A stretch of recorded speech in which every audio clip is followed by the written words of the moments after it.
Bismillahirrahmanirrahim. Assalamualaikum warahmatullahi wabarakatuh. Alhamdulillahilladzi anzala sakinata fi qulubil mu'minin liyazdadu imanan ma'a imanihim. Asyhadu an la ilaha illallah wahdahu la syarikalah rabbul alamin. Wa asyhadu anna Muhammadan abduhu wa rasuluh asrafal anbiya'i wal mursalin sayyidina Muhammadin wa ala alihi wa sahbihi ajmain. Subhanaka la ilma lana illa ma 'allamtana innaka antal alimul hakim. Subhanaka Allahumma rabbana wa bihamdika asyhadu an la ilaha illa anta astaghfiruka wa atubu ilaik. Astaghfirullahaladzim.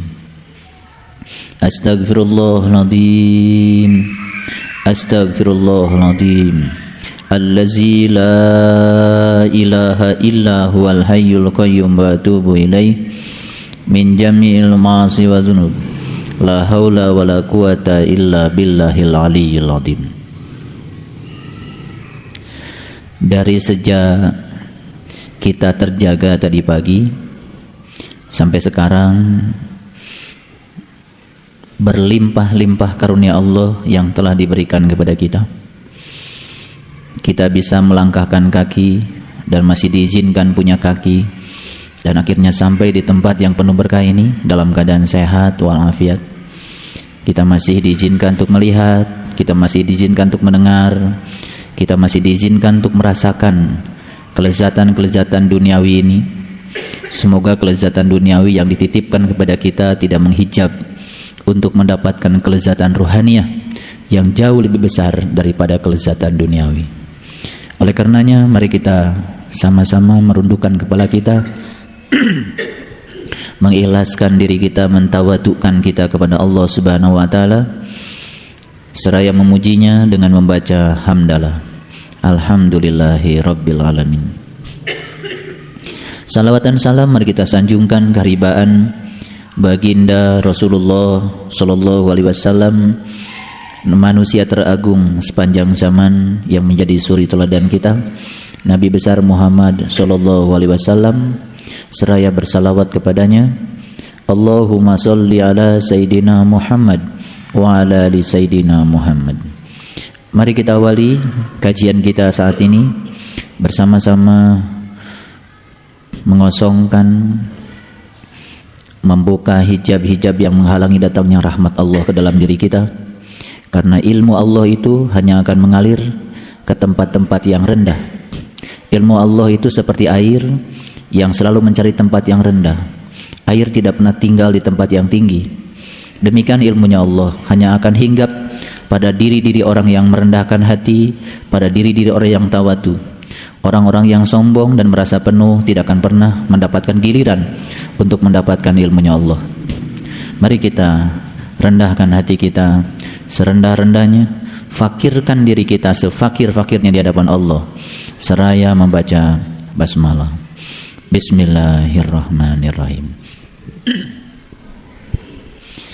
Alangkah indahnya kalau bumi tempat kita hidup ini di seluruh bagiannya sudah menjadi tanah suci. Banyak orang yang merindukan untuk bisa pergi ke tanah suci, dan selama ini tanah suci ini adalah sebutan untuk Makkah Al-Mukarramah atau Madinah Al-Munawwarah.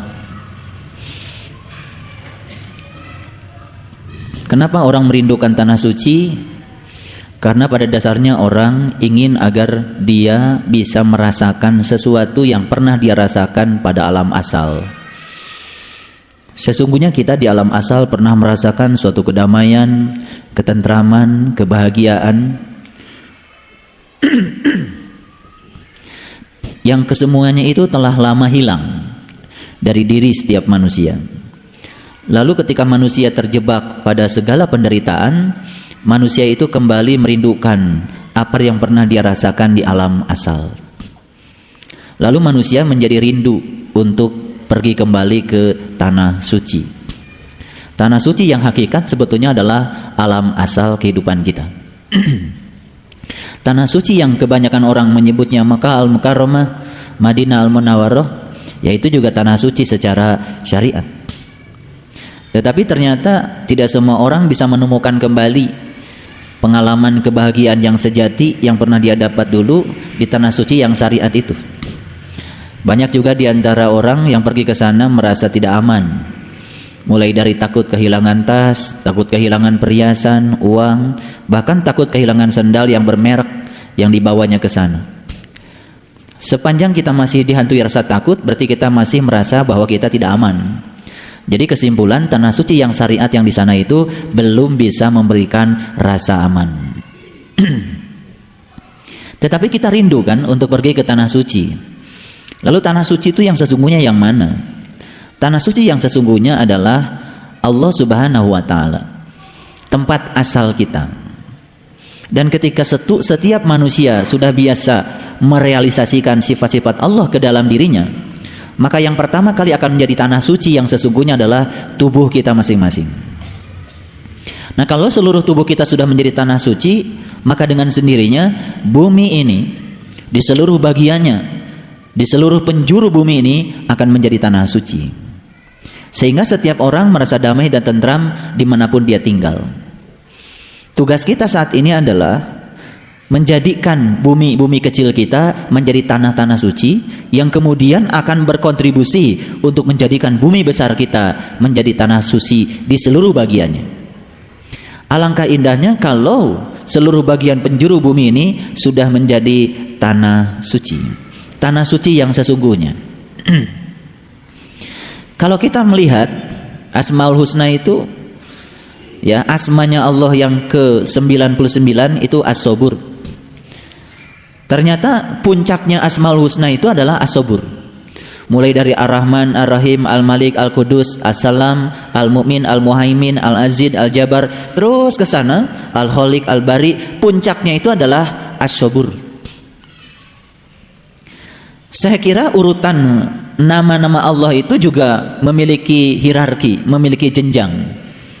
Itu suatu pelajaran, suatu tazkirah bagi kita sekalian, bahwa sesungguhnya puncak spiritual yang harus kita capai adalah as-sabur. Makanya Nabi mengatakan perhiasan terindah yang ada di semesta ini adalah kesabaran. Jadi kalau seluruh umat manusia sudah mencapai yang disebut dengan perhiasan terindah itu yang bernama kesabaran, maka kesabaran ini pertama akan menciptakan seluruh bumi-bumi kecil kita menjadi tanah suci, yang kemudian akan mewabah menjadikan bumi besar kita juga menjadi tanah suci. Ya, kalau kita tidak bisa menjadikan bumi besar ini sebagai tanah suci, setidak-tidaknya kita berkontribusi menyumbang kesucian kepada bumi besar ini melewati menjadikan diri kita sebagai tanah suci. Dari mana kita akan memulainya? Saya akan memberikan suatu ilustrasi yang sederhana saja. Kalau kita perhatikan, daun pada akhirnya di pohon itu pasti akan jatuh. Kalau si daun itu memaksa dirinya untuk tetap bertahan di pohon itu, sebetulnya daun itu sedang menderita, karena dia sedang memaksa berada pada satu posisi yang sesungguhnya posisi itu lambat laun tetap harus dia tinggalkan. Kenapa dia ingin tetap di situ? Karena dia tidak siap menerima peran lain yang akan diberikan Tuhan kepada dia. Padahal sebetulnya kalau dia mau menerima peran lain, sebentar dia jadi daun, sebentar dia jadi pupuk. Pupuk juga tetap peran yang luar biasa. Dan nanti kalau dia sudah jadi pupuk kan dia hancur. Kemudian diserap lagi oleh akar dan suatu saat dia akan muncul kembali menjadi daun. Kenapa manusia stres dengan kematian? Karena dia ingin tetap hidup. Ketika dia mempertahankan ingin tetap hidup dan tidak bisa memberi ruang pada yang bernama kematian, pasti semua manusia itu stres. Karena dia memaksa ingin tetap hidup, lalu dia berupaya sekuat tenaga mempertahankan diri untuk tetap hidup. Apa saja dilakukan? Ya, jadi saya ingin mengingatkan kalau olahraga niatnya jangan ingin mempertahankan diri agar tetap hidup. Olahraganya pasti akan stres. Kalau mau merawat tubuh kita, pergi ke tempat salon-salon kecantikan, jangan berupaya di dalam batin kita ingin mempertahankan tetap hidup. Pasti ketika berada di ruang perawatan pun stres. Kalau kita minum multivitamin, obat-obat apa saja yang bisa merawat tubuh kita tetap fresh, jangan ada niatan untuk mempertahankan hidup. Karena kalau niatnya seperti itu, pasti makan vitamin apa saja tidak akan pernah memberikan kontribusi apa-apa, karena stresnya belum pernah hilang. Nah, stresnya apa sebetulnya? Stresnya itu karena dia tidak bisa memberikan ruang kepada yang disebut dengan kematian. Jadi sama saja dengan daun yang tadi, dia ingin tetap jadi daun, padahal seharusnya secara alamiah dia harus menjadi pupuk dulu. Itu juga peran yang Tuhan berikan kepada dia. Setelah jadi pupuk kan suatu saat diserap oleh akar, kan mungkin menjadi daun yang lebih indah lagi. Siapa jadi awalnya mungkin daun pohon babadotan yang tidak ada harganya, suatu saat akan menjadi daun benalu teh yang dicari banyak orang untuk kesehatan. Atau suatu saat jadi daun anggrek melati yang sangat indah, yang harganya lebih indah lagi. Jadi sebetulnya daun juga ternyata mengalami suatu fase bertransformasi dari satu daun ke daun yang berikutnya yang jauh lebih tinggi keadaannya. Jadi kalau air setelah menjadi kabut, dia tetap saja ingin jadi kabut dan tidak siap menjadi air, maka kabutnya lihat stres kan. Itu kabut yang ingin mempertahankan diri untuk jadi kabut, padahal alamiahnya dia harus menjadi air. Betul nggak? Ntar juga setelah jadi air, suatu saat akan jadi kabut lagi. Manusia pada takut menghadapi yang disebut dengan kematian, karena dia tidak mengerti saja. Sebenarnya kematian itu adalah suatu proses di mana Allah akan menitipkan suatu peran baru, dan suatu saatnya mungkin terlahir lagi dengan peran yang jauh lebih indah. Nah, jadi kesimpulannya ternyata sumber penderitaan manusia yang paling utama adalah ketika manusia ingin mencoba mempertahankan keadaan yang sekarang dan tidak siap menerima keadaan yang berikutnya yang akan Allah titipkan kepadanya. Nah, ketika manusia melepaskannya, ketika manusia mengizinkannya, proses itu berjalan apa adanya, disitulah sebenarnya sumber manusia akan memperoleh kedamaian. Jujur saja kita bisa mengakui saat ini juga bahwa sumber penderitaan kita adalah saat dimana kita takut untuk kehilangan yang ada pada saat ini. Yang ada pada saat ini adalah kehidupan, dan yang akan datang adalah kematian. Kalau saya meletakkan kelereng di suatu mainan anak-anak, kan mainan anak-anak itu ada yang seperti ini: bukit, lembah, bukit, lembah, bukit, lembah. Kalau saya letakkan kelereng di bukit, saya mau tanya, itu kelereng pergi kemana? Pergi ke lembah kan? Betul? Nah, kalau kelereng sudah di lembah, dengan energi potensial yang dia miliki, hasil perubahan energi, dia akan pergi kemana? Akan pergi ke bukit kan, kalau cukup energi untuk mencapai bukit kembali. Jadi sebetulnya itu suatu pelajaran yang luar biasa. Ketika kita di bukit, bersiap-siaplah untuk turun ke lembah. Tapi ketika di lembah, jangan khawatir, karena kita akan naik ke bukit. Silih berganti seperti siang dan malam. Nah, sebetulnya semua itu berproses, silih berganti. Nah, ketika kita mencoba mempertahankan diri pada satu kondisi tertentu, disitulah sebetulnya kita akan kehilangan kesempatan untuk damai. Oleh karena itu, ya, tugas kita saat ini adalah mengizinkan diri kita mengalir bersama proses kehidupan apa adanya, tanpa ada rasa takut. Peran apapun yang Tuhan akan berikan kepada kita untuk menggantikan peran yang ada pada kita saat ini, terimalah dengan penuh keikhlasan. Siapa jadi perannya menjadi peran yang lebih baik. Kalau mati kemudian lahir kembali, ternyata lahir jadi anaknya seorang pewaris tahta kerajaan apa gitu. Ya kan, dulu susah kan, sekarang jadi hebat. Cuman karena tidak mengerti, jadi tidak ada keberanian. Makanya selamanya kan sudah menderita di posisi itu, tambah menderita karena dia ingin coba mempertahankan posisi di posisi itu. Ya, seperti daun yang tidak mau jadi pupuk, sebenarnya dia itu stres ya. Padahal pupuk juga peran yang luar biasa ya. Kalau tidak jadi pupuk, apa dia jadi daun lagi? Kalau dia tidak bersedia jadi pupuk, kan tidak akan pernah menjadi daun yang baru lagi. Syarat untuk menjadi daun yang baru memang dia harus melewati proses itu. Ya, jadi pupuk dulu lah. Nah, ketika proses itu terhenti, kan kita tidak jadi apa-apa. Nah, itulah sebetulnya yang harus kita pahami, karena hidup ini berjalan terus-menerus. Jadi ketika ada proses berikutnya kan tidak ada. Ketika tidak ada, proses berikutnya ada. Maka Nabi mengingatkan, ketika kamu sedang ada, harusnya kamu itu hati-hati, karena di depanmu ada saat di mana kamu tidak ada. Tapi ketika kamu tidak ada, harus berbahagia, karena fase berikutnya adalah kamu akan ada. Yalah, hidup seperti itu, silih berganti. Nah, ketika kita tidak mau mengikuti proses silih berganti itu, disitulah penderitaan. Ayo, simpulkan. Oh, selama ini pantas saya menderita, karena selama ini saya mencoba untuk mempertahankan diri berada di posisi yang sekarang. Lalu saya tidak mengizinkan untuk mendapatkan posisi baru dalam proses silih bergantinya, proses alamiah yang harusnya berjalan di semesta ini. Itu sebetulnya. Nah, oleh karena itu, mari kita lihat Quran surat Al-Mudaththir. Surat yang ke-74.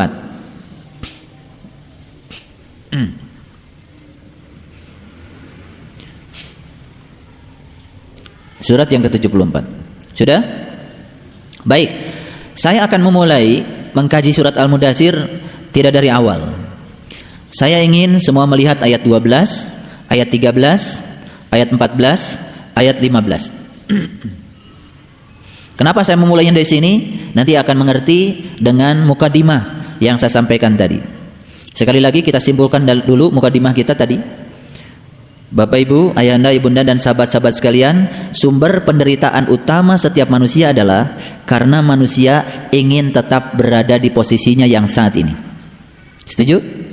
Jadi sumber utama penderitaan kita adalah karena kita tidak pernah mengizinkan dan memberi ruang untuk terjadinya proses berikutnya. Suka tidak suka, proses berikutnya akan tetap berjalan. Walaupun itu kabut mempertahankan diri jadi kabut, tetap saja suatu saat dia akan mengembun dan berubah menjadi air. Ya, ketika dia mempertahankan tetap ingin jadi air, suka atau tidak suka, suatu saat dia akan menguap dan akan menjadi kabut. Ya kan? Jadi kita suka atau kita tidak suka, proses alam tetap akan berjalan, tidak bergantung suka dan tidak suka. Kerugian kita adalah sudah kita tidak suka, kita coba menghentikannya. Padahal sepanjang kita menghentikannya pun proses itu akan tetap berjalan. Tidak bergantung kepada kekuatan kita menghentikannya. Karena di situ yang berjalan adalah kekuatan Allah. Baik, kita mulai dari ayat yang ke-12. Allah mengatakan di ayat yang ke-12, wa ja'altu lahu malam mahduda. Ya. Dan aku jadikan baginya harta benda yang banyak. Saya mulai dari ayat ini berhubungan dengan mukadimah yang saya sampaikan. Inilah sumber penderitaan manusia yang pertama. Wa ja'altu lahu malam mamduda. Ya. Mohon maaf. Wa ja'altu lahu malam mamduda. Dan aku jadikan baginya harta yang banyak. Ketika manusia sudah diberi harta yang banyak, manusia akan mempertahankan diri agar tetap hartanya banyak. Padahal setelah harta banyak, pasti dia akan mengalami suatu proses di mana hartanya akan sedikit. Proses itu tidak pernah bisa dihentikan, dan sampai sekarang tidak pernah ada berita orang kaya yang abadi. Hari ini yang kaya si A, besok yang kaya si B, lusa yang kaya si C. Itu fakta. Ketika manusia mencoba untuk mempertahankan diri di yang banyak itu, itulah sumber penderitaan. Jadi sumber penderitaan dia bukan kehilangan hartanya sebetulnya, tapi ketidaksiapan dia kehilangan yang banyak itu. Sekali lagi, bukan kehilangan hartanya yang membuat dia menderita. Contoh, dia punya harta 10 miliar, yang hilang kan sebetulnya cuma 9 miliar. Sebetulnya dia masih punya 1 miliar. Ketidaksiapan dia untuk kehilangan 9 miliar itu yang membuat dia menderita, padahal dia masih berkecukupan. Artinya dia masih bisa makan, dia masih bisa punya baju, masih bisa mendengar, masih bisa melihat, tetapi rasa kehilangan itu yang kemudian membebani dia.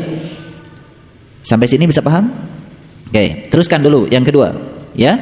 Allah mengatakan di ayat yang berikutnya, ayat 13, wa banina syuhuda, dan anak-anak yang selalu bersama dengan dia. Apa yang menjadi sumber penderitaan manusia sekarang?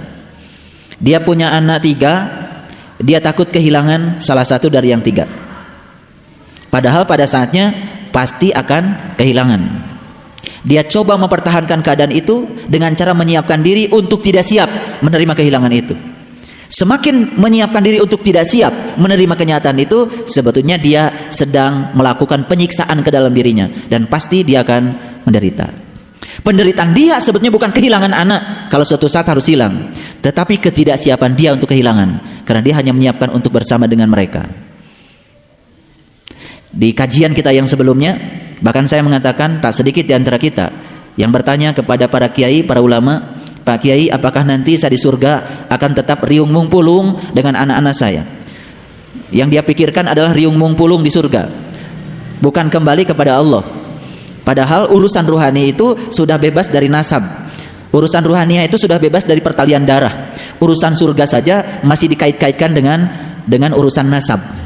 Padahal di ayat yang sebelumnya sudah saya sampaikan bahwa ketika seseorang itu masih berjibaku dengan pertalian nasab, berarti dia tidak siap untuk ke surga, karena surga terbebas dari pertalian nasab. Jadi pertanyaan, apakah nanti saya riung mempulung di surga, itu pertanyaan yang sebenarnya sedang mengklasifikasi dia bukan ahli surga. Pertanyaan apakah nanti saya akan ke surga adalah pertanyaan yang sedang mengklasifikasi dia, mengindikasi dia bahwa dia sebenarnya bukan ahli surga. Karena ahli surga tidak pantas bertanya dengan pertanyaan-pertanyaan yang semacam itu. Oke. Walaupun belum tahu surga itu kayak apa, tetap saja kita kan ingin ke surga. Surga itu kan dari kata sparga. Swarga. Nah, saking cepat ngomongnya jadi surga. Swar itu adalah perjalanan, ga itu cahaya sebetulnya. Jadi swarga perjalanan menuju alam cahaya. Makanya dalam bahasa Arab tidak ada surga, yang ada tuh jannah. Jannah itu taman, ya. Jannah itu taman. Nah, kalau kita pernah berjalan-jalan ke taman itu, bagaimana kita merasakan damainya di taman itu? Pasti kita akan rindu untuk ke taman itu kan? Itu. Yang tidak mengerti ya membayangkan surga dengan persepsinya sendiri. Jadi larinya malah riung mungpulung atau tidak riung mungpulung. Jadi aneh. 2 ayat sudah saya kemukakan. 1, ya, dan aku jadikan baginya harta benda yang banyak. Ayat yang kedua, dan anak-anak yang selalu bersama dengan dia. Ya. Apalagi anak-anaknya udah sukses semua. Semakin sukses, semakin takut kehilangan salah satu di antaranya. Apalagi ketika yang harus hilang adalah anak yang selama ini menanggung semua beban kehidupannya. Wah. Padahal sebenarnya itu perannya sedang dialihkan saja. Perannya sedang dialihkan. Dan anak kita juga kan harus berperan, harus berproses. Karena semuanya berproses. Cuman kan kita tidak mengerti prosesnya kemana. Tapi kalau kita berbaik sangka kepada Allah, prosesnya pasti menuju kepada proses yang lebih baik. Jadi kalau hari ini dia jadi daun pohon babadotan yang sedang diproses untuk menjadi daun anggrek yang mahal, dan tidak akan pernah jadi daun anggrek yang mahal kalau dia tidak mau jadi pupuk untuk sementara waktu, dan harus mati dulu, betul nggak? Iya, harus mati. Jadi buat apa kita mati? Sebetulnya kan unsur air dikembalikan pada air, unsur tanah dikembalikan pada tanah, unsur api dikembalikan pada api, unsur udara dikembalikan pada udara. Apakah Bapak Ibu selama ini tidak merasa itu air yang kita minum? Ya, air yang kita minum, molekul H2O yang kita minum, itu perjalanannya sudah kemana-mana tuh. Mungkin pernah memasuki tubuh binatang apa, mungkin pernah memasuki tubuh orang gila, mungkin ya. Dia itu air udah jalannya kemana-mana itu. Air yang ada di tubuh kita itu satu molekulnya itu sudah melewati perjalanan panjang sebetulnya. Jumlah molekul air di bumi ini tetap tidak pernah bertambah. Yang terjadi itu adalah berubah fase. Dari cair menjadi uap, dari uap menjadi es menjadi cair lagi. Yang berubah itu fasenya, tapi jumlah air kalau dihitung jumlah molekulnya yang menyeliputi bumi itu tetap saja. Bayangkan air yang kita minum itu, jijik itu air dari mana? Tidak tahu. Kalau air itu sudah lewat pernah ngidap, di tai sapi kali aja, betul nggak? Dan oleh semesta kan dimurnikan. Unsur air menyatu dengan unsur air, unsur tanah menyatu dengan tanah. Betul nggak? Tetap saja itu H2O. Makanya kita belajar menyatu dengan semesta. Itu sebetulnya adalah menselaraskan diri. Yang timbul pemahaman yang dalam, dari situ timbul rasa syukur sebetulnya. Nah, dan kita bisa menerima semua kenyataan hidup ini apa adanya. Itu baru yang kedua. Ini dahsyat sekali Al-Mudaththir. Yang ketiga, dan aku lapangkan baginya rezeki dan kekuasaan dengan selapang-lapangnya. Ini kata kunci yang pertama adalah harta yang banyak. Kata kunci yang kedua adalah anak-anak yang lucu, cantik-cantik, ganteng-ganteng, pada sukses. Ya, ada yang jadi tukang insinyur, ada yang jadi tukang dokter, Ya. Yang ketiga apa? Yang ketiga, aku lapangkan baginya rezeki dan kekuasaan dengan selapang-lapang. Wah, kalau sudah diberi kelapangan yang seperti ini, kan nafsunya pengen terus nambah. Betul nggak? Iya. Kalau sudah jadi wagub, pengen jadi gubernur. Kalau sudah wakil wali kota, berikutnya pengen jadi wali kota. Betul nggak? Kalau sudah jadi lurah, kan berikutnya pengen jadi camat. Iya kan? Kalau sudah jadi RT, kan berikutnya pengen jadi RW. Terus seperti itu. Terus seperti itu. Kenapa? Karena ayat 15 Allah mengatakan, ya, kemudian dia ingin sekali supaya aku menambahnya. Ya. Jadi ingin agar Allah terus menambahnya.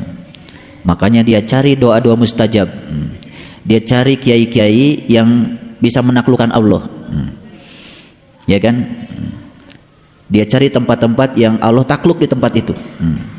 Dan ketika dia sudah sukses menaklukkan Allah, kemudian dia bangga. Bahasanya kelihatan soleh dengan mengatakan, lihat saya, apa saja doa saya dikabulkan.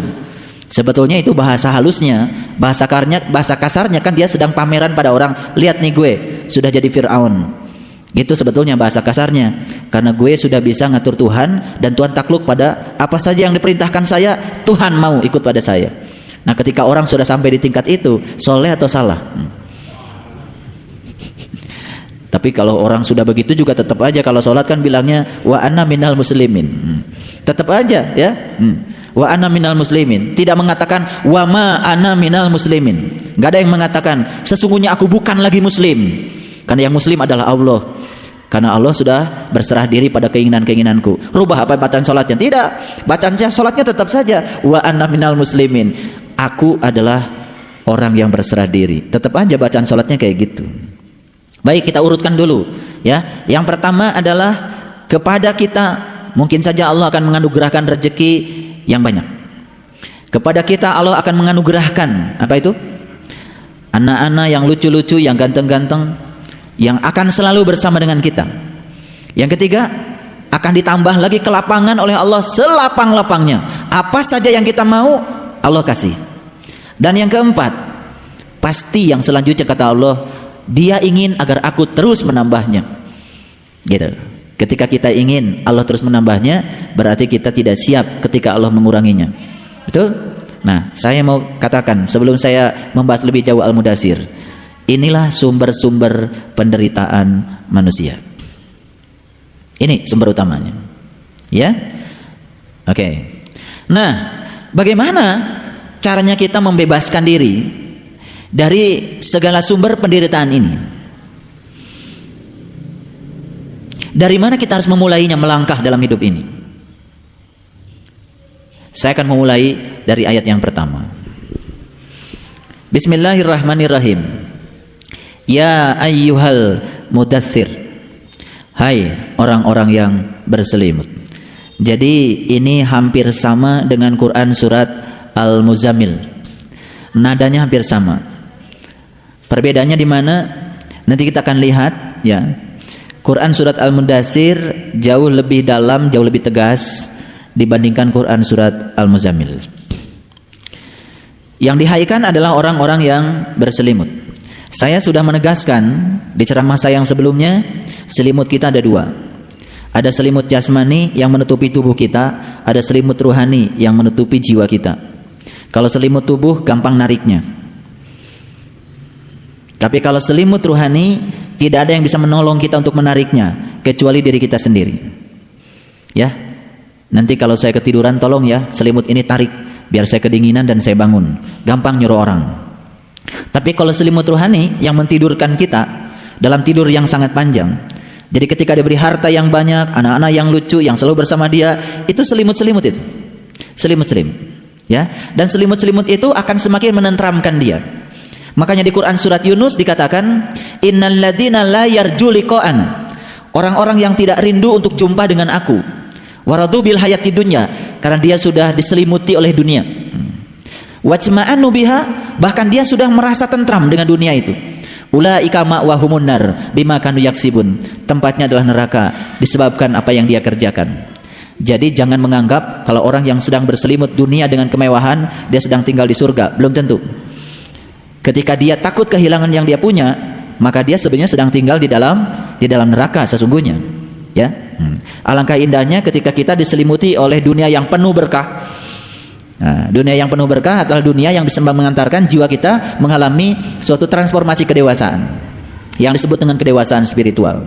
Yang pertama yang harus kita lakukan adalah bangkit. Kalau di Quran surat Al-Muzammil kan qumil laila, bangkitlah kamu dari kegelapan.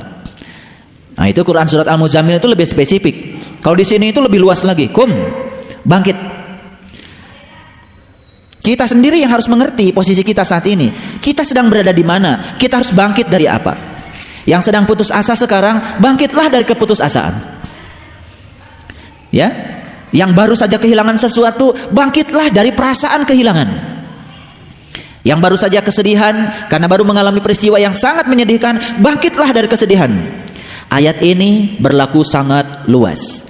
Kalau Al-Muzammil kan spesifik, qumil laila, bangkitlah dari kegelapan. Makanya itulah perintah untuk kita memasuki alam yang terang benderang. Kalau ini sudah bukan berbicara di wilayah itu lagi. Kita sudah harus bangkit dari kesadaran diri kita masing-masing, dari kenyataan hidup yang sedang kita alami masing-masing. Lebih luas lagi. Dan setelah itu fa'andir, dan berilah peringatan. Siapa yang harus diberi peringatan? Yang harus diberi peringatan pertama kali adalah diri kita sendiri. Kalau kita sudah bisa memberi peringatan pada diri kita sendiri, baru kita bisa memberi peringatan kepada orang lain. Masih ingat Quran surat Al-Muzammil? Bagaimana kamu akan bisa memperingati dirimu sedang kamu masih dalam keadaan tertutup? Malah kamu saat ini seperti anak-anak yang beruban. Masih ingat? Ya, saya aja masih ingat. Itu Al-Muzammil ayat 17. Bagaimana mungkin kamu bisa memperingati dirimu sendiri sedang kamu masih dalam keadaan tertutup? Itu ayat memberikan gambaran kepada kita. Ketika kita masih berselimut, kita tidak akan pernah bisa memperingati diri kita sendiri. Karena syarat untuk memperingati diri sendiri, kita harus keluar dari diri kita sendiri. Ini saya kasih tahu. Ketika kita sedang tinggal di dalam, apa yang di dalam gak kelihatan. Karena melihat dari jarak dekat itu gak kelihatan. Kalau ada benda didekatkan kepada mata kita, semakin dekat dengan mata kita semakin gak kelihatan. Maka melihat itu harus ada jarak. Supaya apa? Supaya bayangan benda jatuh di retina. Betul?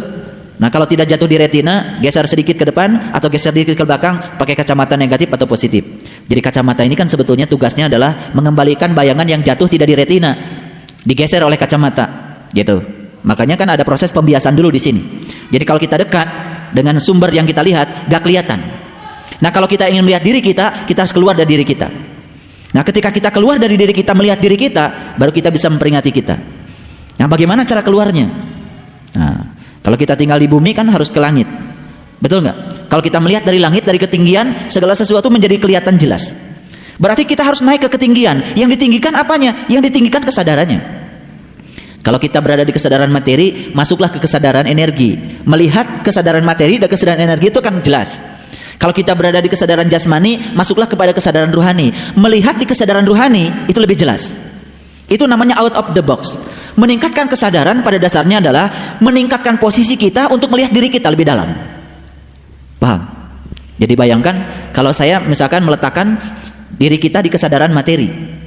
Saya melihatnya bukan di kesadaran Yahya, bukan di kesadaran Yusuf, bukan di kesadaran, tapi saya melihatnya dari Sidratul Muntaha.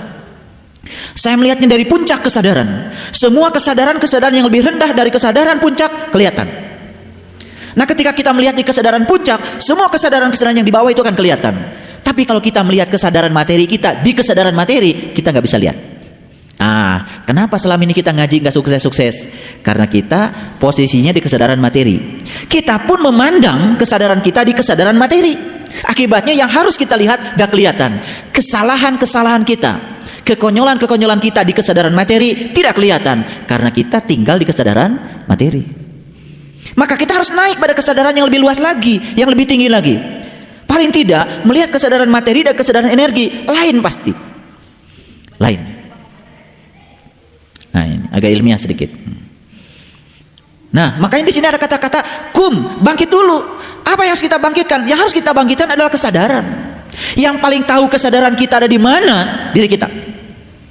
Nah, yang paling konyol adalah saat ini kita tidak tahu kita berada di kesadaran mana. Nah, kalau tidak tahu, tanya orang lain. Dan jangan malu untuk tanya orang lain untuk tahu posisi kita di kesadaran mana. Misalkan gini, sebetulnya kita tuh sadar kalau kita ini pelit. Gitu. Tetapi kan kalau dibilang orang lain pelit, pasti nggak mau.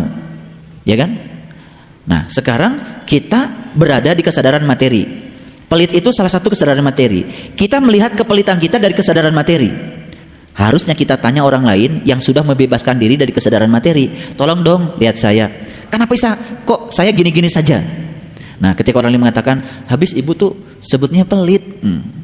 Kalau kita bisa menerima pandangan orang lain pada diri kita, kemudian kita mengubahnya, kita sebetulnya akan naik pada kesadaran yang lebih tinggi.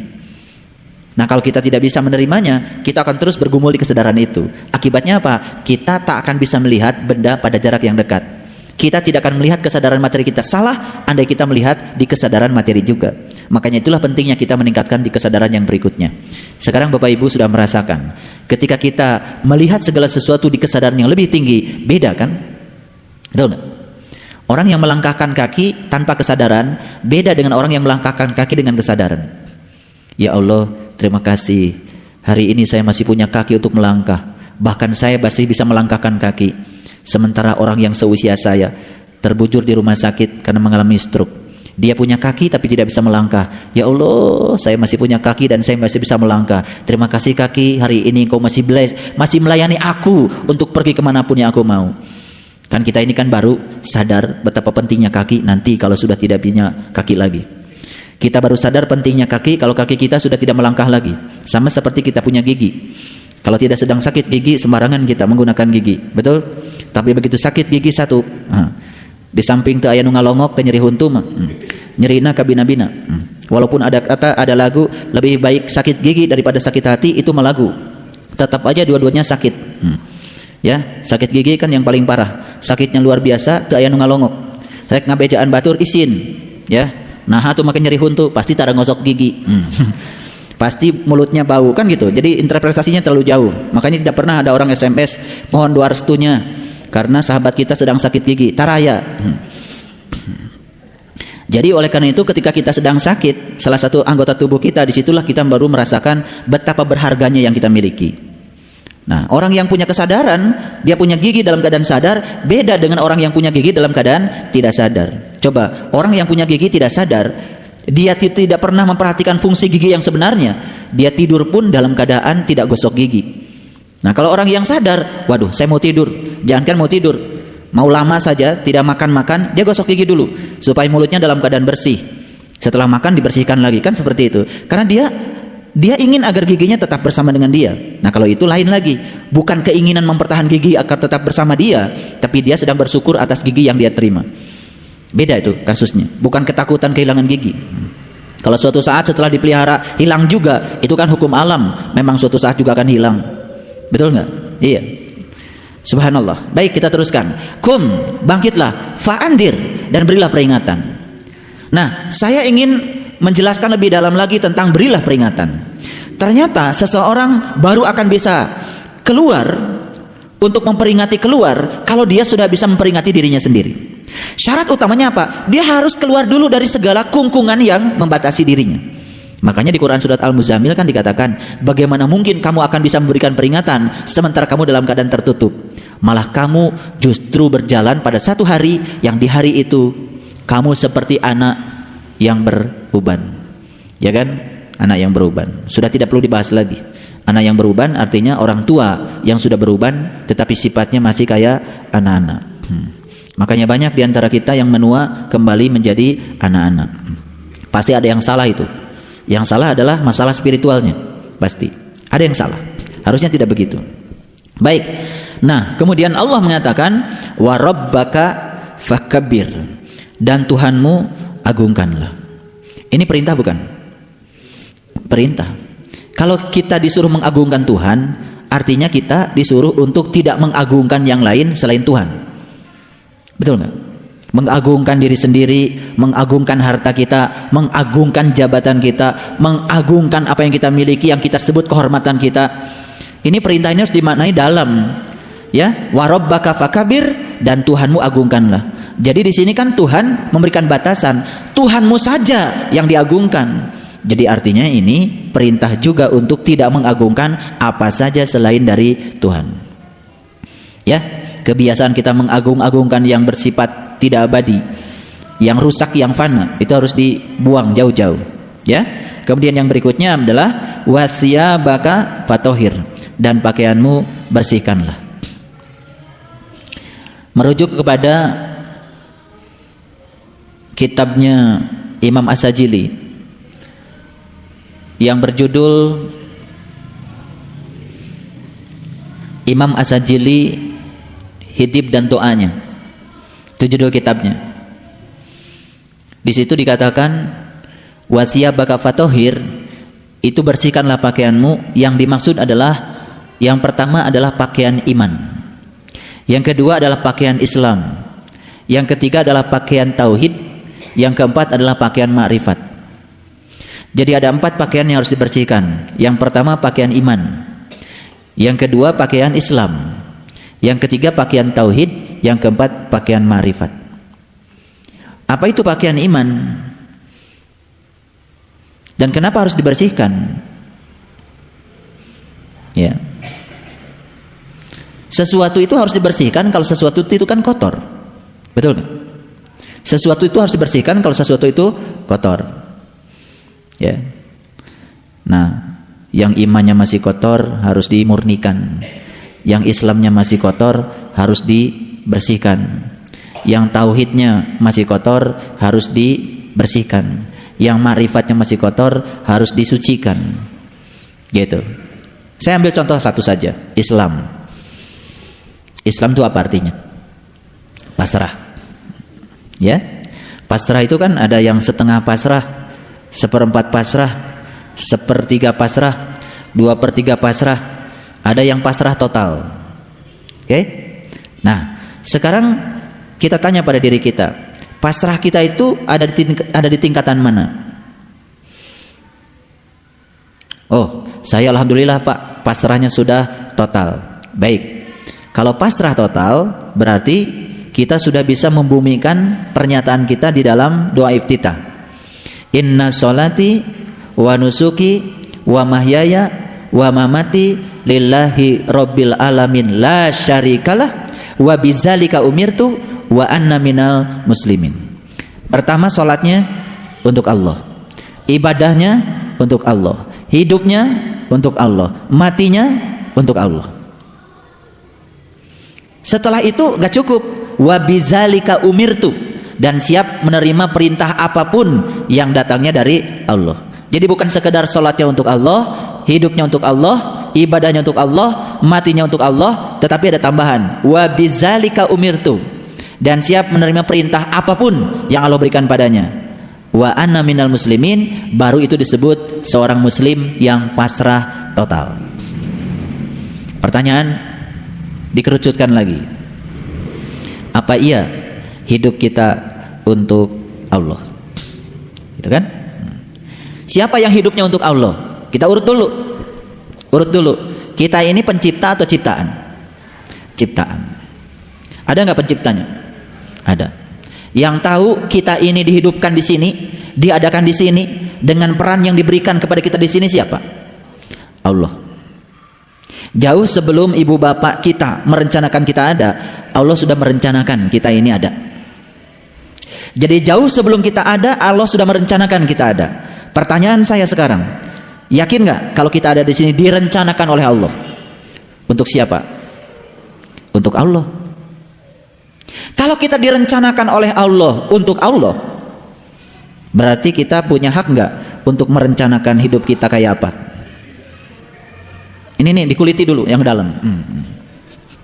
Kita direncanakan oleh Allah. Untuk siapa tadi katanya? Untuk Allah. Kalau gitu kita punya hak nggak untuk merencanakan hidup kita seperti apa? Tidak. Kenyataannya banyak nggak rencana? Banyak sekali. Yang lebih luar biasa adalah ketika rencana kita tidak sesuai dengan rencana Allah, kita melawan Allah. Sebetulnya gini, kita boleh punya rencana sebetulnya. Boleh punya rencana. Tetapi ketika rencana kita kemudian diganti dengan rencana Allah, lalu sadar, oh berarti rencana saya ini tidak sesuai dengan rencana Allah menciptakan saya. Yang benar itu rencana Allah. Ya udah ikut Allah aja deh. Gitu nggak kita? Iya mestinya. Kalau iya mestinya itu kan belum. Ini nih dikuliti dulu agak ke dalam. Kalau saya uraikan semua wasiyah bakap tohir ini perlu waktu yang banyak. Saya kulit dulu ke dalam. Kita ini ada di sini direncanakan Allah. Allah menciptakan kita karena rencananya. Kita ada di sini bukan untuk kesenangan kita, untuk kesenangan Allah. Pertanyaan lebih dasar lagi. Betulkah semua yang kita lakukan itu menyenangkan Allah? Belum. Ini yang kedua. Ternyata yang kita lakukan itu ya tidak menyenangkan Allah. Dan kita tahu yang kita lakukan tidak menyenangkan Allah. Kita tahu. Cuman kita pura-pura tidak tahu.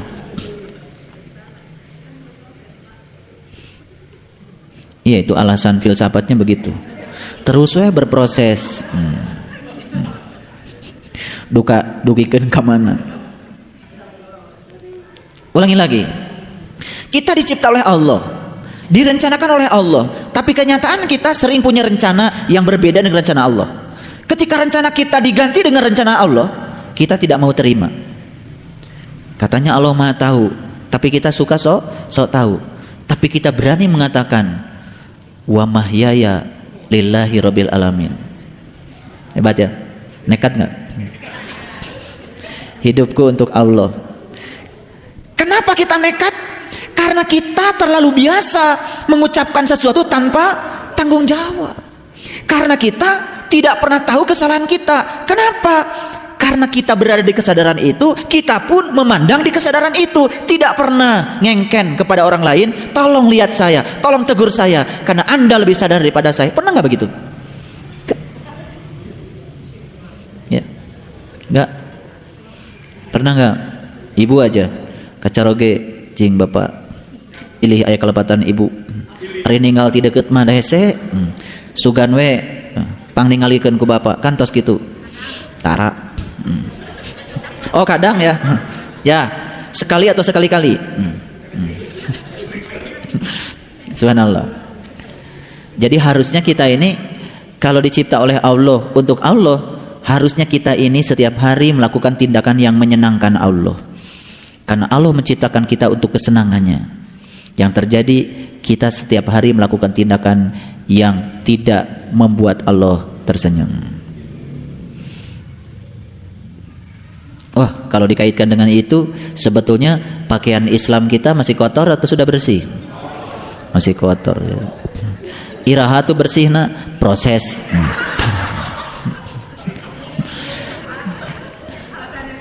Iya, alasan yang ilmiah dan tidak ilmiah. Itu memang ya untuk menutupi segala kelemahan kita itu supaya kelihatan terhormat memang begitu. Ya, apaan abdi teh nuju diajar, Pak?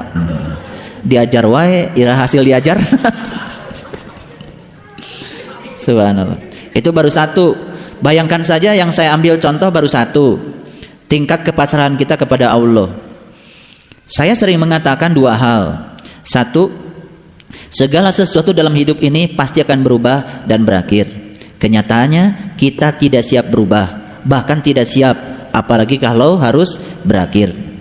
Ketidaksiapan kita itulah yang membuat kita menderita pada saat perubahan itu harus terjadi. Tak sedikit orang merasa sedih karena dia menua. Sedih, duh, abdi teh sedih, geuning meni para reot kieu, sedih, ya. Karena dia tidak siap untuk tua, siap untuk selalu muda. Hayang mah sa RW teh mararuji. Duh, ibu mah meni anom wae. Bahaya eta teh pujian teh. Ya. Bahaya. Kalau orang memuji seperti itu, hati-hati, itu menguji kita. Lalu istighfar, astagfirullahaladzim. Jangan-jangan pujian itu malah membuat saya semakin takut kehilangan ya, kehilangan kemudaan saya, lalu saya mempertahankan kemudaan saya. Itu penderitaan. Itu pujian kalau diterimanya salah membuat kita semakin dalam menderita sebetulnya. Hati-hati. Makanya kenapa Nabi Muhammad mengajarkan kalau ada yang muji, ucapkan alhamdulillah. Segala puji seep kanggo Allah. Gitu. Lamun teu bisa alhamdulillah teu ngarti wae ti baheula, pakai bahasa Indonesia. Aduh ibu, mani anom wae, segala puji milik Allah, habis untuk Allah. Nah, gitu. Pakai alhamdulillah mana hese teu ngarti. Karena alhamdulillah sudah salah kaprah. Betul enggak? Aduh ibu mani geulis wae, alhamdulillah. Nah, alhamdulillah itu masih samar. Nah, kalau alhamdulillah tidak bisa, terjemahkan saja segala puji milik Allah, Tuhan seru sekalian alam. Habis, udah pakai segala. Jadi tidak ada keinginan untuk dipuji karena sudah habis. Jadi mungkin awal-awal sebelum kita cerdas mengucapkan alhamdulillah dalam bahasa Arab, naon, ganti saja pakai segala puji habis untuk Allah. Ibu, aduh mani luar biasa ibu teh bager pisan, segala puji habis untuk Allah. Itu. Gitu nanti ya. Nah, sugan memulai dari situ. Nah, kalau sudah terlatih ganti nanti suatu saat entah tahun mana. Alhamdulillah. Nah, udah mulai ada rasanya alhamdulillah itu. Sekarang mah gitu aja dulu, ya. Mungkin ini praktek yang kelihatan konyol, tapi menurut saya ini luar biasa. Ya. Karena selama ini kesadaran kita tidak pernah muncul karena yang kita pakai ucapan alhamdulillah, dan alhamdulillah itu sudah menjadi bahasa umum yang orang banyak mengucapkannya tapi sedikit yang memahaminya. Gitu. Ya, dijelaskan aja daripada susah. Kembali lagi. Ya, wasiyabaka fatohir. Pakaian Islam kita harus dibersihkan. Saya tidak ada artinya berbicara kepada orang yang sudah merasa kalau dia sudah cukup Islam. Kalau dia sudah cukup Islam, berarti dia sudah cukup berserah diri kepada Allah. Bayangkan, orang yang merasa dirinya sudah penuh, diajarkan yang begini tidak akan terima. Ini botol penuh, ini botol penuh. Saya mau pindahkan air dari botol ini ke botol ini, gak akan sukses karena ini penuh. Sudah penuh ditutup lagi. Sudah merasa penuh menutup diri lagi. Gitu. Tapi untuk orang-orang yang terbuka seperti ini, ada peluang dari Allah. Kata Allah, alladzina yastami'unal qaul. Orang-orang yang mau membuka diri untuk mau mendengarkan nasihat, perkataan dari siapapun. Alladzina yastami'unal qaul fayattabi'una, dan kemudian mengikuti apa yang dikatakan itu. Ulaika hadahumullah. Itulah orang-orang yang sedang membuka jalan hidayah dari Allah. Ulaika hum ulul albab. Suatu saat dia akan menjadi ulul albab. Jadi kalau ingin jadi ulul albab, urutannya ulul albab dapat hidayah. Nah, untuk dapat hidayah membuka diri. Untuk membuka diri harus mengikuti. Sebelum mengikuti mendengarkan. Yang harus kita syukuri sekarang adalah kita saat ini masih diizinkan untuk punya telinga untuk mendengar. Itu karunia yang luar biasa. Makanya orang yang masih mendengar, masih melihat, masih bernapas, masih bicara, merasa miskin, itu orang sudah kehilangan akalnya. Kalau kita saat ini masih bisa mendengar, melihat, bernapas, bicara, melangkah, melakukan tindakan apapun, dan kita masih bisa diberi kuasa oleh Allah menguasai diri kita sendiri, itu anugerah yang sangat luar biasa. Mari kita syukuri. Quran mengatakan orang-orang yang mau mendengar, mengikuti perkataan, mereka dapat hidayah. Jadi hidayah itu ternyata dari mulai mau mendengar. Tapi bagaimana kita kalau kita mau mendengar tapi kita sudah tidak punya telinga untuk mendengar? Jadi Allah itu kalau nyuruh sesuatu dikasih fasilitasnya. Jadi beruntunglah mereka yang masih mau mendengar. Luar biasa. Ya. Kalau orang tidak melihat tapi masih bisa mendengar, masih bisa belajar. Orang tidak bisa mendengar, masih bisa melihat, masih bisa belajar. Tapi kalau dua alat itu saja sudah tidak diberikan Allah, tidak mendengar, tidak melihat, bagaimana dia bisa belajar? Makanya di Quran dikatakan, Allah mengatakan, orang-orang yang senantiasa menentang ayat-ayat Allah, Allah akan jadikan dia itu buta dan tuli. Nah, yang buta dan tuli bukan soal pendengaran dan penglihatan lahir. Banyak orang yang buta dan tuli penglihatan dan pendengaran batinnya. Nah, orang yang seperti itu pasti merasa penuh. Ketika dia merasa penuh tak bisa diisi. Ketika tak bisa diisi, ya tidak akan pernah mendapatkan tambahan. Akibatnya merasa dirinya hebat. Nah, perasaan hebat itu artinya dia sedang menghijab dirinya sendiri. Makanya kalau datang ke pengajian, yang paling bagus itu kosongkan saja, merasa tidak bisa apa-apa. Karena sifatnya ilmu itu seperti air. Air selalu mengambil tempat yang paling rendah. Begitu. Udah tempatnya paling rendah, daya tampungnya besar, air nggak kemana-mana, pasti di situ. Coba, itu air di Bandung pergi kemana? Kan ke Cienteng. Cienteng, Bale Endah, karena itu tempat yang paling rendah, nggak bisa ditawar. Makanya orang Cienteng, orang Bale Endah kebagian air paling banyak. Coba kalau orang yang tawadu, rendah hati, kebagian ilmu paling banyak, bahkan kebanjiran ilmu. Kalau sudah kebanjiran ilmu kan kebanjiran pencerahan, udah tercerahkan. Ya, sebetulnya orang Cienteng dan orang Bale Endah tidak perlu kecil hati kalau dia bisa tahu makna di balik banjir. Oh, berarti begini. Gitu. Kalau dia ambil hikmahnya, ya, walaupun tinggal di sana dengan ketawaduan, dengan kerendahan hati, dia bisa mengubah wajah banjir yang menyeramkan itu menjadi guru-guru kehidupan bagi dirinya. Itu. Jadi sebetulnya masalah kita sama, cuman yang satu masih memandang masalah sebagai sesuatu yang menyeramkan, yang satu sudah bisa mengubah wajah yang menyeramkan menjadi guru-guru kehidupan. Jadi sebetulnya Bapak Ibu, semua yang kita alami selama ini adalah guru-guru kehidupan kita, dan luar biasa kalau kita tahu. Teruskan. Yang kedua, yang harus dibersihkan adalah pakaian apa? Pakaian tauhid. Siapa yang tauhidnya harus dibersihkan? Tentu saja yang tauhidnya belum murni. Sekarang pertanyaan lagi dari saya. Kita kira-kira tauhidnya sudah murni belum? Sudah murni belum? Ya, sudah Pak. Karena saya setiap sholat sering baca Allahu Ahad, Allahu Somad, Lam Yalid Walam Yulad. Padahal ada kata-kata awalnya kul. Awas itu. Ada kul dulu di situ. Katakanlah Allahu Ahad. Kita tuh baru boleh mengatakan Allah Ahad kalau kita sudah mengalami Ahad bersama Allah. Jangan sekedar mengatakan. Makanya kalau sudah menyelami Quran surat Al-Ikhlas, lama-kelamaan juga kita nggak berani lagi baca Al-Ikhlas. Selama ini kan berani banget baca Al-Ikhlas. Padahal perintahnya kul Allahu Ahad. Kan sama saja dengan kita menyuruh anak kita. Coba nak, ceritakan. Tadi pelajaran apa di sekolah? Di sekolah pelajarannya PPKN. Dia kan cerita PPKN. Ini orang tuanya nyuruh cerita matematika, padahal dia tidak belajar matematika. Betul nggak?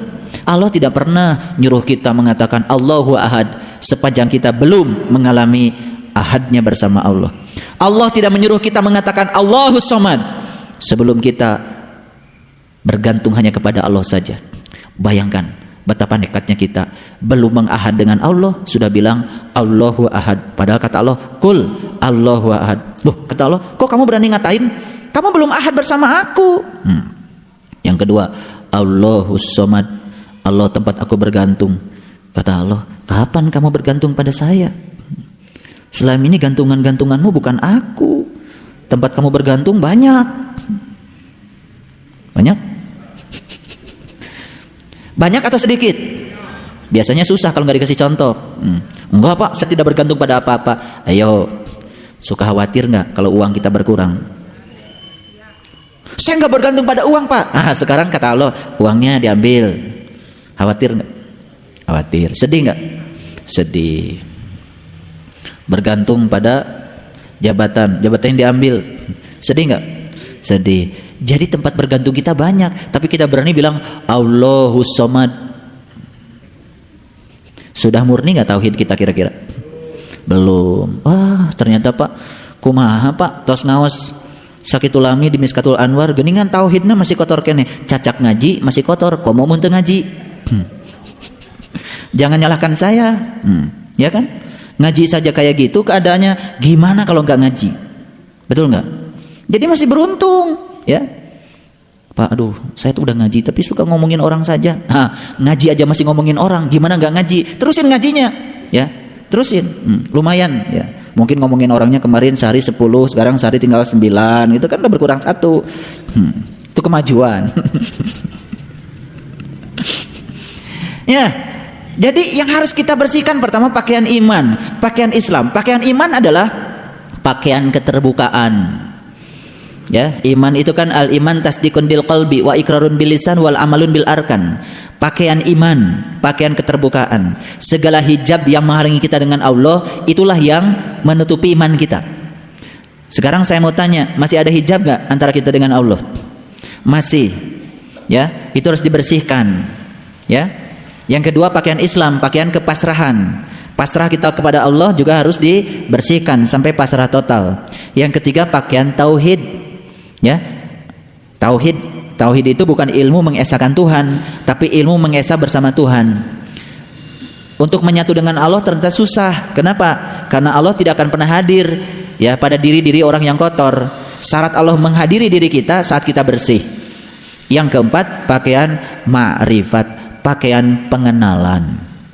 Saya ingin mengajak kita semua untuk memurnikan kembali niat kita belajar ilmu ini. Ya. Belajar ilmu ini yang paling utama adalah untuk mengenali Allah, bukan untuk mengatur Allah. Masih ada yang tanya sama saya, Bapak, doa yang Bapak kasih pertama kali itu namanya doa 30, untuk apa Pak? Masih pertanyaan seperti itu. Itu pertanyaan ya tidak pernah saya jawab. Kalau saya jawab di samping membatasi pertanyaan itu, di samping membatasi barokah dari doa itu, yang kedua saya secara tidak langsung sedang mengajarkan Bapak Ibu untuk kembali mengatur Tuhan. Ya sudah, baca doa aja. Ya, nanti juga setelah baca doa ada kejadian, oh rupanya doa ini untuk saya begini, ya untuk yang lain lagi. Ya, itulah doa yang bagus, universal. Makanya Allah bilang di Quran, ud'u rabbakum tadarruan wa khufyatan. Mintalah kepadaku dengan penuh rasa hormat dan tersembunyi. Jadi minta kepada Allah yang benar itu adalah dengan penuh rasa hormat. Gimana penuh rasa hormat? Dia maha kaya, minta yang gede-gede. Jangan minta yang kecil-kecil. Dia maha luas, minta yang luas-luas. Ya. Jadi doa yang paling bagus adalah minta Allah itu sendiri. Udah selesai. Kayak Nabi Muhammad kan doanya ringkas aja, hasbi Allah. Beres, baca doanya nggak panjang-panjang. Kecuali doa keluar dari neraka itu tetap harus hafal. Yang sering tinggal di neraka. Ya. Kemudian yang berikutnya ya, waruja fahzur, dan perbuatan dosa tinggalkanlah. Jadi ya, dosa manusia itu kan cuma satu. Dosa manusia itu cuma satu, syirik. Allah sudah bilang, innallaha la yaghfiru ayyushraka bih wa yaghfiru ma duna dzalika liman yasha. Sesungguhnya Allah tidak akan pernah mengampuni dosa syirik, dan Allah akan mengampuni dosa-dosa lain asal selain syirik. Ya, bukan berarti kita boleh melakukan apa saja. Ya. Tetapi yang paling utama yang harus kita gembleng adalah dosa syirik. Dosa lain selain syirik kata Allah sudah diampuni. Kalau dosa syirik terbawa mati kan itu masalahnya. Ya. Kemudian ayat berikutnya, wala tamnun tastaksir, dan janganlah kamu memberi dengan harapan memperoleh yang lebih banyak. Jadi sifat-sifat transaksional itu harus dibuang. Ini ayat bagus ya, karena selama ini kan kalau kita melakukan sesuatu pasti selalu ada harapan untuk mendapatkan sesuatu. Jadi sekarang lakukan sesuatu tanpa harapan, kosong. Jadi jangan pernah kita memberikan sesuatu dengan harapan memperoleh sesuatu, apalagi dengan harapan memperoleh yang lebih banyak. Ya. Ini sifat buruk yang ada pada diri setiap manusia yang harus dibuang. Saya kira sedikit sekali orang yang mau melakukan sesuatu tanpa ada harapan. Padahal Allah sudah mengatakan kalau kamu mau melakukan sesuatu, maka kamu harus membebaskan diri dari keinginan untuk mendapatkan apa saja, apalagi keinginan untuk mendapatkan yang lebih banyak. Karena apa? Kalau kita melakukan sesuatu dengan harapan memperoleh sesuatu, apalagi yang lebih banyak, ketika sesuatu tidak kita peroleh, pasti kita akan menghentikan kebiasaan baik kita. Nah, kalau orang yang sudah terbebas dari itu, dia berbuat saja. Dia melakukan saja. Dia sholat tahajud, ya tahajud saja. Dia duha, ya duha saja. Ya, dia istiqomah, ya istiqomah saja. Dia wirid agung, ya wirid agung saja. Ya. Karena kan sudah ada hukum alamnya. Setiap kita melakukan kebaikan pasti akan ada hukum sebab akibatnya tanpa kita harus merekayasanya. Kemudian yang ketujuh ya, wali rabbika fasbir, dan untuk Tuhanmu bersabarlah. Ini untuk Tuhanmu bersabarlah.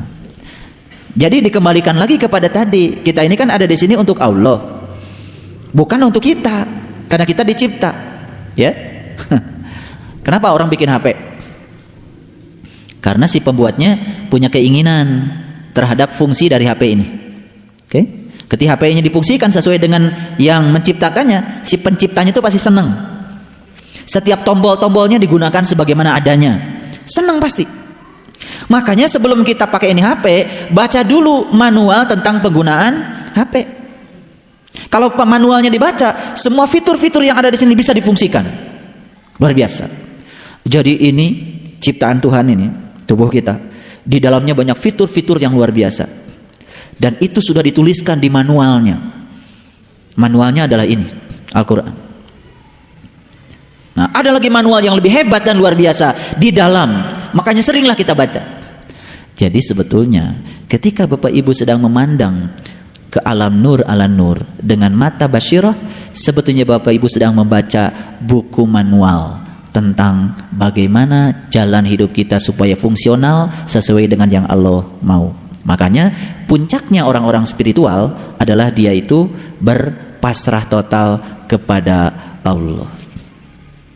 Nah, selama ini kan kita diajarin salah ya. Selama ini kita belajar kepada orang-orang yang kita sebut guru-guru ngaji kita. Sebagian mengajarkan kepada kita, ya harus begini, harus begitu, ya kan? Diajarkan doa ini supaya itu, diajarkan ibadah ini supaya itu. Hampir semua ibadah yang kita lakukan itu ada supayanya, supaya ini, supaya itu. Tetapi kan kita tidak pernah menolak, ngikut saja. Nah, sekarang kita ubah. Ya, kita melakukan sesuatu seperti yang Allah katakan, wa ahsin kama ahsanallahu ilaika, berbuat baiklah kamu sebagaimana aku berbuat baik kepadamu. Allah berbuat baik kepada kita sedikit pun tidak pernah mengharapkan kita. Nah, perbuatan baik yang akan menjadi amalan baik adalah saat kita melakukannya persis seperti Allah saat melakukannya kepada kita. Nah, bayangkan Bapak Ibu, kalau seluruh bumi ini sudah dihuni oleh orang-orang yang sabar. Dan sabar sudah menjadi perhiasan setiap bumi kecil ini.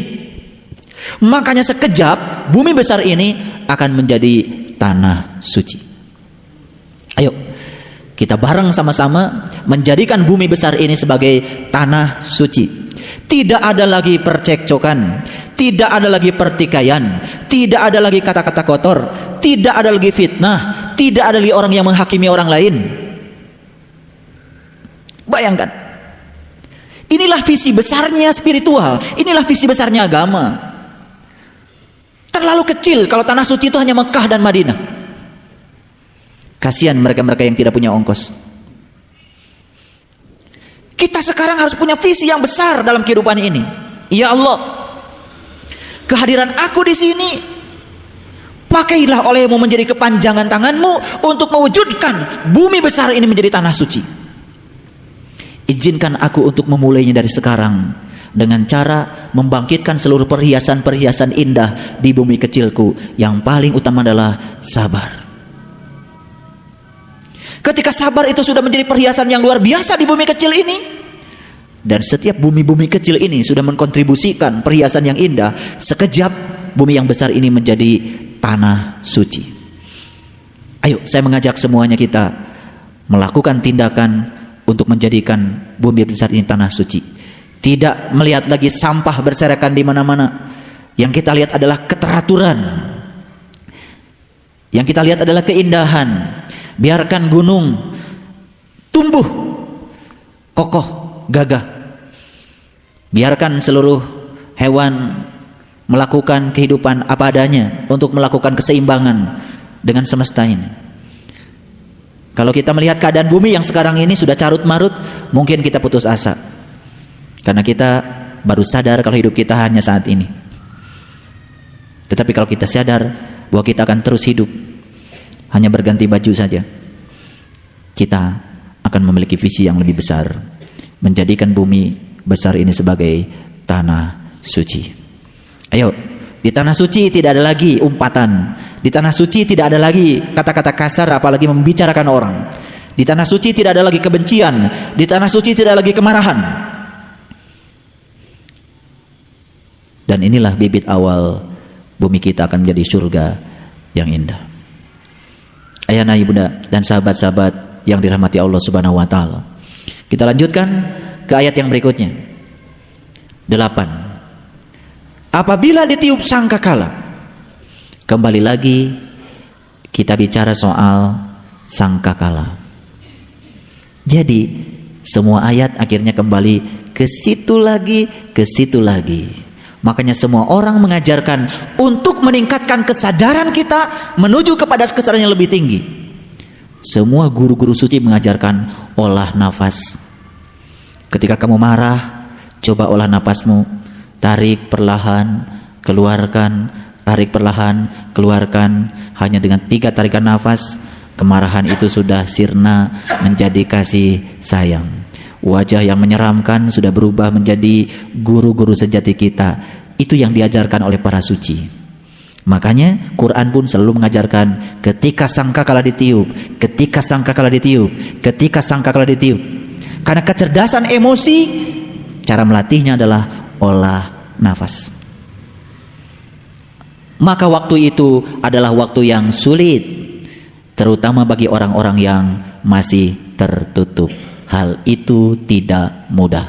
Jadi kesimpulannya, bagi orang-orang yang masih berselimut, apalagi selimutnya tebal, apalagi memandang dirinya adalah tubuh, sulit sekali. Saat meniup sangkakala, dia tidak memperoleh kemajuan apa-apa. Tapi mereka yang sudah menganggap bahwa dirinya bukan lagi tubuh, tapi dirinya adalah yang dibalik tubuh, dia bisa melepaskan semua gravitasi bumi, dan saat itu dia terbuka membelah langit. Ketika membelah langit, pasti dia akan bertemu dengan mawar merah. Nah, ketika dia sudah mencapai kesadaran itu, maka ya, lihat ayat 11. Biarkanlah aku bertindak terhadap orang yang aku telah menciptakannya sendirian. Jadi Allah telah menciptakan kita. Allah akan bertindak sendiri terhadap kita yang telah diciptakannya, manakala kita tidak mau mengikuti apa tujuan Allah menciptakan kita. Nah, ketika mereka tidak mau mengikuti, maka mereka akan terjebak pada berbagai macam penderitaan. 1, dia punya harta yang banyak dan tidak mau melepaskannya. Yang kedua, dia punya anak-anak yang selalu bersamanya dan tidak mau berakhir keadaan itu. 3, dilapangkan lebih luas lagi oleh Allah, selapang-lapangnya sebagaimana yang dia mau, dan bahkan dia masih ingin Allah untuk menambahnya. Inilah orang-orang yang kemudian akan menderita. Ternyata kesimpulannya, untuk membebaskan segala penderitaan, mari kita bangkit dari selimut kita, dan kita berilah peringatan diri kita, kita bersihkan, kita besarkan Tuhan kita. Kita bersihkan segala pakaian kita, pakaian iman, pakaian Islam, pakaian tauhid, dan pakaian marifat. Dengan sendirinya kita tidak akan lagi menderita seperti yang digambarkan di ayat ini. Itu yang bisa saya sampaikan pada kesempatan yang penuh berkah ini. Terima kasih atas segala perhatiannya. Mohon maaf atas segala kesalahan. Billahi taufiq wal hidayah. Wassalamualaikum warahmatullahi wabarakatuh.